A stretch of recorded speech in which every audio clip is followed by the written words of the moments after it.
El metraje que acabas de ver es real. Una mujer con corsé, de pie en un jardín pintado, se inclina detrás de un repollo sobredimensionado. Saca de allí un bebé vivo. Lo coloca en el suelo como si fuera un producto agrícola. Luego lo hace de nuevo. Esa película es de 1900. Es la película narrativa más antigua que sobrevive. La mujer que interpreta al hada es Yvonne Mougnier-Serand. La directora es Alice Guy-Blaché. Y nadie habla de por qué esta historia en particular fue la primera que el cine contó jamás. Febrero de 1896. París. Una secretaria de 22 años llamada Alice Guy camina por el Boulevard Poissonnière. Se dirige hacia los cabarets de Montmartre. Pero se detiene frente a un local que nunca había notado antes. Las ventanas están iluminadas. Dentro, contra la pared, hay filas de cajas de vidrio y metal. Dentro de esas cajas hay bebés humanos vivos. Prematuros. Algunos tan pequeños que caben en la palma de la mano de un hombre. Están acostados en máquinas modeladas según incubadoras de huevos para pollos, porque exactamente eso es lo que son. El inventor, un ingeniero francés llamado Alexandre Lion, patentó este dispositivo el 28 de octubre de 1889. Lo basó en equipamiento avícola y financió toda la operación cobrando entrada al público para venir a ver a los recién nacidos luchando por sus vidas. 50,000 visitantes pagaron por ver a esos bebés solo en el primer año. Alice Guy fue una de ellos. Su nieta, Regine Blatch Bolton, lo confirmó décadas después. Alice entró en ese local, vio a infantes exhibidos en cajas de vidrio para desconocidos que pagaban, y 3 meses después creó la primera película narrativa jamás grabada. Un hada cosechando bebés de un jardín de repollos. El póster Art Nouveau que anunciaba la exposición de Lion hace la conexión aún más explícita. Diseñado por Adolfo Hohenstein, muestra a una enfermera acunando a 3 infantes. Detrás de ella, enredaderas brotan con cabezas de bebés en lugar de flores. Dibujos de niños creciendo como especímenes botánicos llenan el fondo. Ese póster colgaba en las calles de París en 1896. Bebés representados como cosas que crecen en plantas. No nacidos. Cultivados. Esa lengua visual apareció en un bulevar parisino antes de las postales, antes de las muñecas, antes de todo lo demás. Ahora aquí es donde la mayoría de las personas que han tratado este tema comienzan. Las postales. Entre 1900 y 1920, cientos de miles de postales inundaron Europa y Norteamérica, mostrando bebés creciendo en parches de repollos. Bebés siendo arrancados de la tierra como vegetales. Bebés cuidados por jardineros y entregados a parejas que los observan como compradores seleccionando fruta. Estas no fueron producidas por una sola compañía con una campaña. Venían de docenas de estudios en Alemania, Francia, Rusia, España, Gran Bretaña y Estados Unidos. Múltiples idiomas, múltiples estilos artísticos, ninguna fuente coordinadora documentada. Los historiadores del arte las clasifican como anuncios de nacimiento caprichosos, imágenes sentimentales, folclore inofensivo. Y tienen parcialmente razón. En Francia, durante siglos se les ha dicho a los niños que los niños vienen de parches de repollos y las niñas de rosales. Los padres franceses todavía llaman a sus bebés «Mon petit chou», mi pequeño repollo. En Escocia, los niños colocaban hojas de repollo afuera para pedirle a las hadas hermanos. En Irlanda, te decían que te encontraron bajo un tallo de repollo. El folclore es antiguo y extendido. Entonces permítanme abordar esto directamente. Tal vez las postales sean exactamente lo que dicen los historiadores del arte. Anuncios de nacimiento basados en tradición folclórica. Encantadores. Inocentes. Sin conexión con nada más oscuro. Si esta fuera toda la imagen, aceptaría esa explicación y seguiría adelante.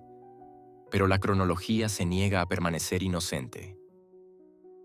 Porque durante las mismas décadas en que circulaban estas postales, entre 1900 y 1920, se estaba llevando a cabo el mayor desplazamiento masivo de niños en la historia de Estados Unidos. Y la escala es difícil de procesar. 20 de septiembre de 1854. Un tren sale de la ciudad de Nueva York llevando 46 niños. Van desde infantes hasta 12 años. No hay padres con ellos. No hay familia esperándolos en el destino. Cuando llegan a Dowagiac, Michigan, los alinean en el andén de la estación. Familias locales pasan, los inspeccionan y eligen cuáles llevarse a casa. Este es el primer tren de huérfanos. El último tren parte el 31 de mayo de 1929, llevando 3 niños a Sulphur Springs, Texas. Para entonces, entre 200,000 y 250,000 niños habrán sido transportados de esta manera. En el pico, de 3 a 4,000 niños por año eran enviados al oeste. El primer agente, E. P. Smith, permitía que los pasajeros adoptaran niños sin verificar referencias. Jugaba con la simpatía del público, señalando que los niños eran útiles y las niñas podían usarse para todo tipo de tareas domésticas. Muchos de estos niños fueron utilizados estrictamente como mano de obra agrícola. Muchos ni siquiera eran huérfanos. Eran hijos de inmigrantes y familias pobres. Los cofundadores del programa lo reconocieron después. Los niños viajaban días en condiciones incómodas, a veces en trenes apenas mejores que vagones de ganado. 2 o 3 chaperones adultos supervisaban de 30 a 40 niños a la vez. Cuando llegaban, no tenían certificados de nacimiento, no tenían historias familiares verificadas, no tenían identidad comprobable. Se estima que 2 millones de descendientes están vivos hoy, muchos de los cuales aún no pueden rastrear su linaje más allá de la plataforma del tren. ¿De dónde venían? Del parche de repollos. Esa era la respuesta que la cultura daba. No literalmente, pero funcionalmente. La mitología hacía el mismo trabajo que un encogimiento de hombros. Y los trenes de huérfanos eran solo el capítulo americano. Al otro lado del Atlántico, el sistema era más antiguo y más grande. La rueda de expósitos, llamada ruota en Italia, era un cilindro de madera giratorio empotrado en la pared de un hospital o iglesia. Una mujer podía colocar a su infante dentro, tocar una campana, y el personal del otro lado giraba la rueda para recibir al niño. Anónimo. Sin preguntas. Sin registros de los padres. La primera se instaló en Roma en 1198. Para el siglo XV se habían extendido por la Europa católica. Para el siglo XIX, los números son abrumadores. Más de 100,000 expósitos abandonados anualmente en todo el continente. En Francia, Italia y España, hasta 1 de cada 3 bebés nacidos en las ciudades era depositado en estas instituciones. Francia sola tenía 251 ruedas de expósitos en su apogeo, legalizadas el 19 de enero de 1811. La tasa de mortalidad dentro de estos hospitales de expósitos promediaba el 80%. En algunos años se acercaba al 100%. Los niños que sobrevivían eran renombrados. En Italia los llamaban esposito, que significa expuesto. En Milán los llamaban colombo, por las palomas fuera del hogar de expósitos. En Francia los llamaban trouvé, encontrado. Los padres a veces dejaban una prenda, una cinta, una moneda, un trozo de tela rasgada, con la esperanza de reclamar al niño algún día. La mayoría nunca regresó. Entonces ahora sostén la cronología en tu mente. 1198, se instala la primera rueda de expósitos en Roma.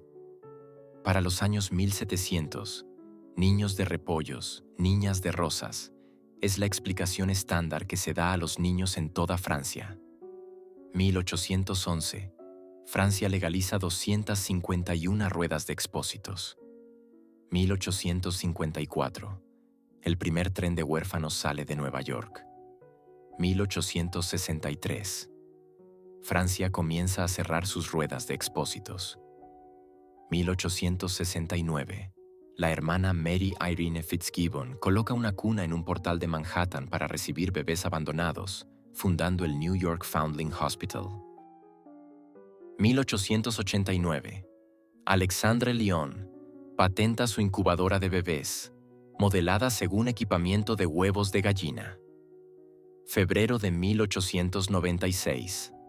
Alice Guy visita la exposición de incubadoras de Lyon en el Boulevard Poissonnière y ve bebés en cajas de vidrio exhibidos para desconocidos que pagan. Primavera de 1896. Filma La Fée aux Choux. La primera película narrativa de la historia trata sobre cosechar bebés de un jardín.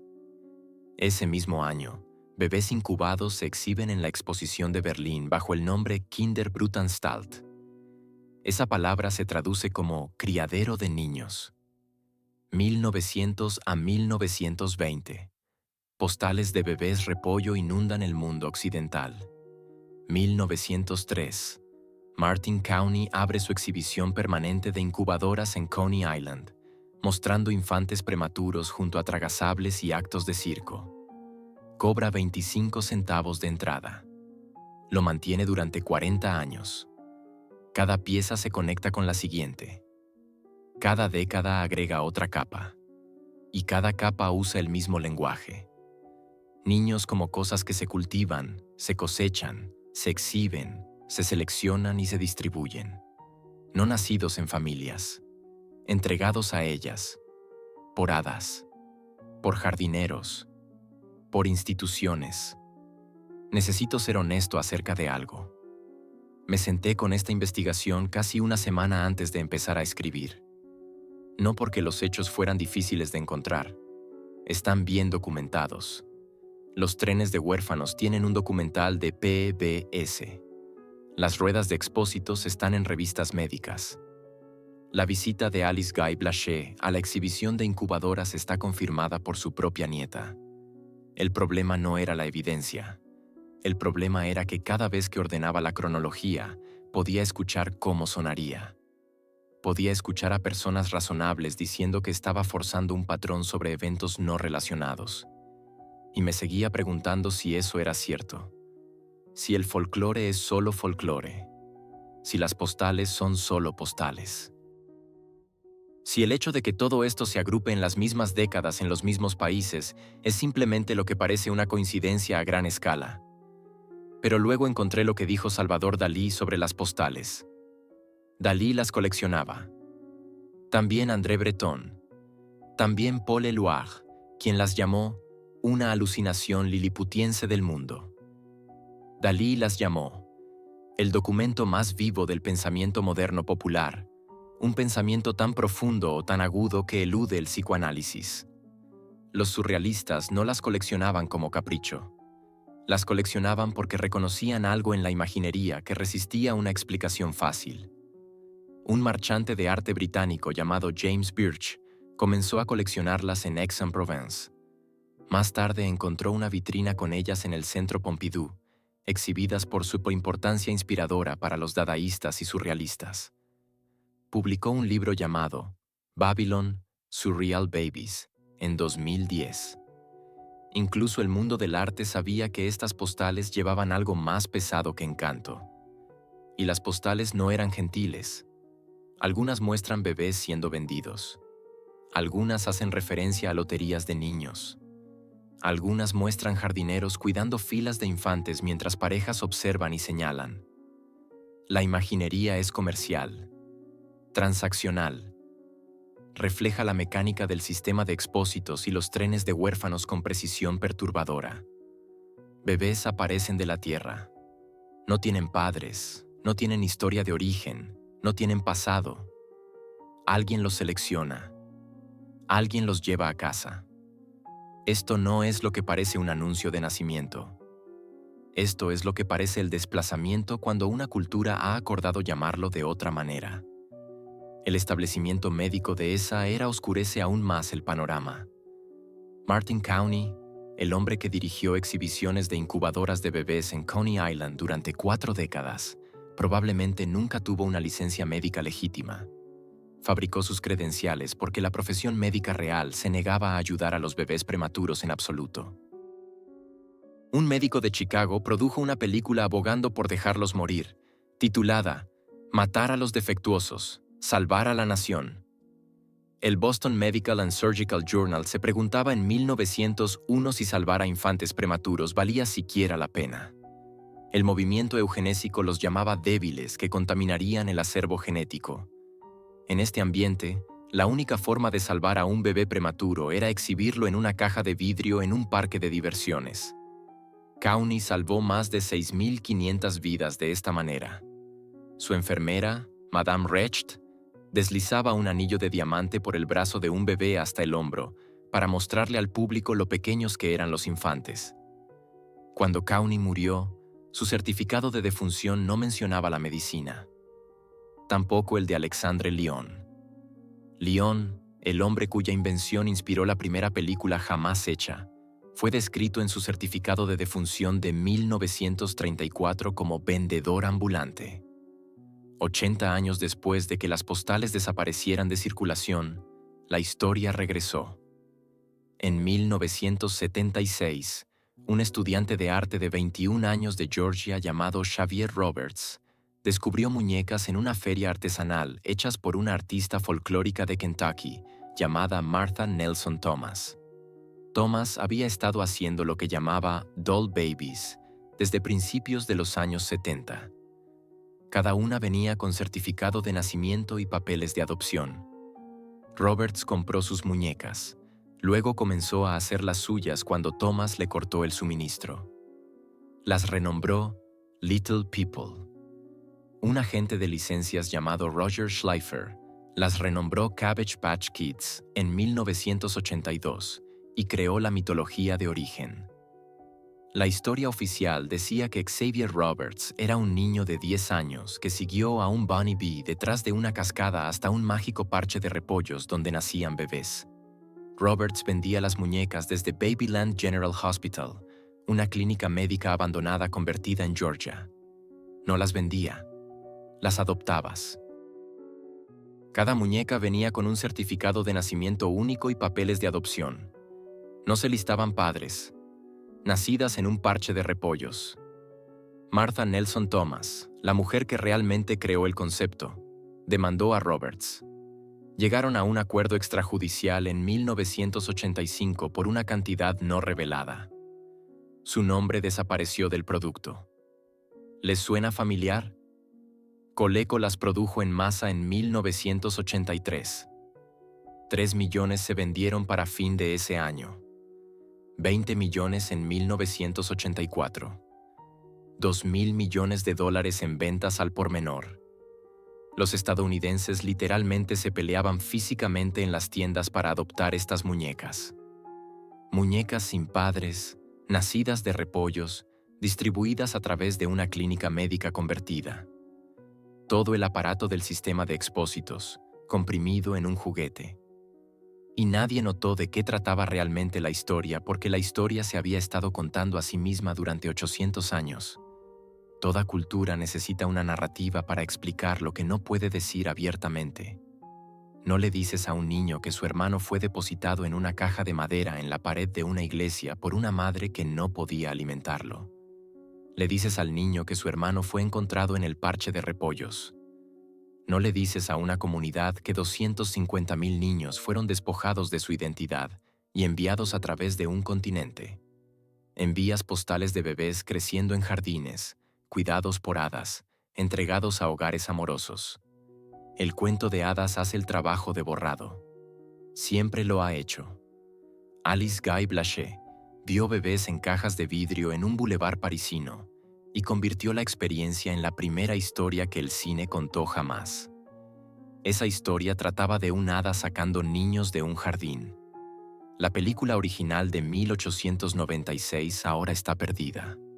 El 90% de todas las películas hechas antes de 1929 han desaparecido. Casi no preservamos nada del nacimiento del cine. La única película que podría decirnos qué estaba procesando la cultura cuando eligió esta historia como la primera se ha desvanecido. Las postales están en archivos de museos. Los registros de los trenes de huérfanos están en bases de datos genealógicas. Los mecanismos de las ruedas de expósitos aún están empotrados en las paredes de antiguos hospitales por toda Europa. Los Cabbage Patch Kids están en áticos y unidades de almacenamiento por toda América, cada uno con su certificado de adopción todavía guardado dentro. Y en algún lugar entre el folclore y la documentación, entre el cuento de hadas y el registro institucional, hay una pregunta que nadie ha formulado adecuadamente. ¿Qué historia se cuenta una civilización a sí misma cuando necesita explicar de dónde vienen todos los niños?